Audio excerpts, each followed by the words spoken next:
You know, What's wrong? you want to hear something? 2 p.m. when I was in my Yep. addictions with the alcohol and the Yeah. food, that was when I woke up. It was early in the morning for me, 2 p.m. Oh, You know, I was going to say 7 a.m. is early here. We're 7 a.m. in the morning, but 2 p.m. was early for me. yeah. If I lived in South Africa, I wouldn't even be able to make the meeting. You kidding? Actually, I slept all day. Good morning, everyone. Hi.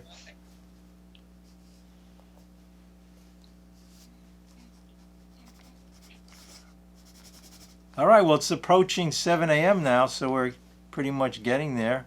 So anyway, I'll start the meeting. You know, as usually I say, I'm Bob. I'm an alcoholic, a food addict, and I want people to like me. So anyway, so I thought of the topic today is solve all our problems. You know, it says in the big book on page 13, 42, and 45, it says those exact phrases, solve all our problems. And you know, I always refer to step 1, which says, we admitted we were powerless over alcohol and our lives have become unmanageable. And then in Overeaters Anonymous, that's in Alcoholics Anonymous, they say food in the place in the steps of alcohol. But what can we put in the place of alcohol and food? Okay, I started to realize, and I told you, a guy stood up in a meeting, he said, you know, in place of alcohol, he says, I put everything in my life. But this book promises us it'll solve all our problems. And a really interesting thing happened. I heard a meeting recently, and somebody was coming on and sharing, because of the subtopic here I wanted to talk about was how to get rid of fear and anxiety. Okay, hey, if we can get rid of that, things would be fine, because that's basically, it's, you know, as it says in our book here, self-centered fear. That was the main thread of our lives, was a self-centered fear. It talks about that. So the thing is that to be free, so the person was saying that fear is a normal response. Fear is a normal response. So, you know, in our program, we have this thing where we do a step 4 and we have these defects of character, and one of them is the self and self-centeredness. Now, when I'm fearful, it's because I'm thinking of the self. So, what is the solution? Every time we have these meetings, we're going to have that spiritual awakening in reference to this getting rid of the fear and anxiety. So if you listen, and if you go these steps in this book, and we're going to hit upon that topic right now. And I know a lot of you wake up, I know, in fear. You're dreading today and what's going to happen and tomorrow. What you're dreading the past, right? Can you imagine that? Dreading the past that already happened. How about regretting the future? Or I always say, I'm always planning my past. Hey, you can't plan it, it's done already. So all of these crazy things, but it all has to do with the self. Selfishness, self-centeredness. So how do we get rid of fear and anxiety?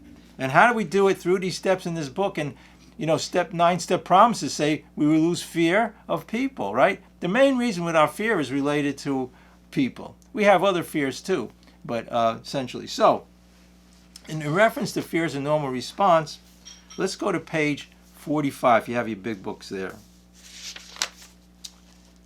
54, page 54. And we agnostics, and I always love this thing because it's telling us this is where we came from, and this is what we do, and the way we were brought up in our society, and the reason we have this fear and anxiety. It says, had we not variously worshipped people, sentiment, things, and money. I love the word sentiment. What does sentiment mean? It means the past, all of these emotions and feelings.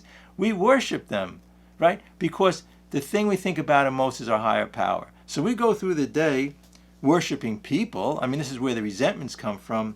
Sentimented and things, everything, etc., right? Things mean everything. And then money and ourselves. And then we had a better motive. Had we not worshipfully beheld the sunset, the sea, or the flower. So the reason that, and we agnostics, the reason they bring this up is because people read this chapter say, hey, look, I don't believe in a higher power or God. So this, on page 54, tells us we did have belief. We had faith. All along we had faith. But we had it in material things. We had it in people. Hey, people fail us every time. You know, so the thing is we did have faith all along. And that's the point of this. So when somebody says fear is a normal response, the thing is that when we do these things, when we worship people and all of these sentimental things, and we worship the material things, yeah, fear is our normal response. But we have a way out, and the way out is to worship or get in touch with this higher consciousness. Okay, here, look, to say this, this is the solution, and this is the solution in the steps of spiritual awakening. The whole book talks about this higher consciousness, the spirituality. So we have the answer right here in front of us. And if this, to deal with this on page 68, go to page 68. It's what's called the fear prayers. Okay, on page 68. And we do have a prayer. Actually, there is a prayer in this book for fear. And it's if you go down to the third paragraph, on the very bottom it says, they must trust their God, never apologize for God. Instead, we let him demonstrate through us what he can do. We ask him to remove our fear and direct our attention to what he would have us be. At once it says here, we commence to outgrow fear. Now, when we get and worship our higher consciousness, we have this source within us. All of these other things we think about. That's why when the person said fear is a normal response, if somebody's putting a gun to your head, but we use it every day for everything, and just can you imagine if when we get out of the self, we just turn around and we don't have to worry about people, situations, all of these things. It's amazing that what we see with the five senses outside of ourselves can all be enjoyable. We can go out and enjoy them. But the main thing is to realize, this book tells us, that the whole solution, it talks a solution to all our problems, has to do with getting out of the self and into seeing and feel the vibrations around us, love and tolerance for people, and having that reawakening. It talks about in this book being reborn.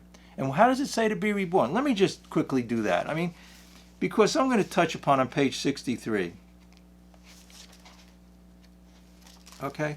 This is where the third step prayer is. And how many times have we read this and it just doesn't sink in? So when I read it right now, if it sinks in and you follow it and understand what's going on, you'll have that spiritual awakening. It says, but write the sentence before it says, as we felt. This is about 3 sentences before on page 63. Now, I'm going to do this reading, but millions of times we've heard this readings, we went to a lot of meetings, but now if we really incorporate it, not in here, but in our heart and understand what it says here, about the 5th sentence down from the top of the page, as we felt new power flow in on page 63, as new power flow in. Again, the old power was, look, how can I fix my problems? I'm the one who created them. But my whole life I've been trying to fix them with the self, right? I'm trying to fix problems that I created my whole life. All of these issues and problems, again, I created, and here I'm going to try to fix it.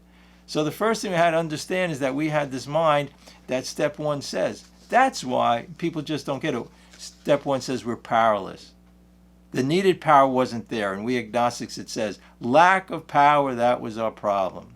So again, the power that's there is blocked out by all of these emotions and feelings. So to say fear is a normal response, to me, it's like, I can feel fear, and I can be upset, and I can be anxious, but that's not the normal response.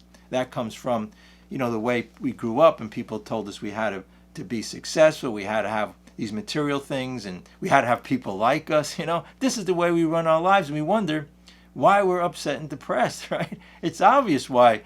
When I run my life that way through what's called self-will, then I'm that way. But this is here, it tells us what to do. This is the instruction book, and it says, we became conscious of his presence. We began to lose fear of today, tomorrow, the hereafter we were reborn. So God's presence, we were created in God's image. But to put it another way, the source of all of this is within us. But we block out what's called the sunlight of spirit. So if you're sitting there and you don't really have this conception of what you feel God is, or it's listed in the steps 9 out of the 12 times. It's something inside of us, and the way we know that is when we let go, when we finally surrender, all the joy and happiness comes out. And the way it does, you could see it in little children, right? They're always happy. They play and they're in the present because they didn't develop what's called the ego, easing this higher conscience out of us, right? Easing God out. So when we have this transformation, and so it says here what to do. It's telling us in the 3rd step prayer, we say, God, I offer myself to thee, to build with me, do with me thou wilt, relieve me of bondage of self. Do you realize that when you know what my prayers always were? My prayers was I'd go tell somebody my problem. So when I go tell somebody my problem, I'm making the problem real. I'm making it the fact that I'm resentful or angry towards somebody. That becomes my reality. I said, look, somebody hurt me, somebody did something to me, the boss at work, yelled at me. So what am I saying? I'm saying it's true.